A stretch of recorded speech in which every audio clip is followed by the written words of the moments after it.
கலங்கி நின்று என்னை கண்டீர், கண்ணீரை துடைப்பவரே. காலமெல்லாம் கண்மணி போல கரம் பிடித்து காப்பவரே. எல் ஷதாய் ஆராதிப்பேன், எலோஹீம் ஆராதிப்பேன். அடோனாய் அடோனாய் அடோனாய் ஆராதிப்பேன்.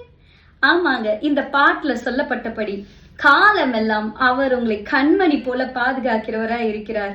எந்த பிரஷர்ல நீங்க போயிட்டு இருந்தாலும், எப்பேற்பட்ட சோதனையில நீங்க போயிட்டு இருந்தாலும், மனிதர்கள் உங்களை கைவிட்டாலும், உற்றார் உறவினர் உங்களை விட்டு போனாலும், நண்பர்கள் உங்களை விட்டு போனாலும், கர்த்தராகிய இயேசு கிறிஸ்து உங்கள் கரம் பிடித்து உங்களை வழிநடத்தி முடிவு பரியந்தம் எல்லா விதமான பிரச்சனைகளுக்கும் உங்களை தப்புவிக்க உண்மை உள்ளவரா இருக்காரு.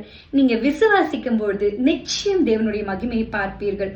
இன்றைக்கு உலக மாமிச பிசாசு கிட்ட இருந்து கர்த்தராகிய இயேசு கிறிஸ்து ஒருவர் மட்டும்தாங்க உங்களை பாதுகாத்து, உங்களை தப்புவித்து, உங்களை அரவணைத்து, உங்களை நேசிக்கிறவராக இருக்கிறார். இயேசுவின் அன்பு ஒருபோதும் மாறாததா இருக்கும். அந்த அன்பு எந்த பாவத்திலிருந்தும், எந்த சேற்றிலிருந்தும் உங்களை தூக்கி, உங்களை கழுவி, உங்களை கட்டி அணைக்கிறதாக இருக்கும்.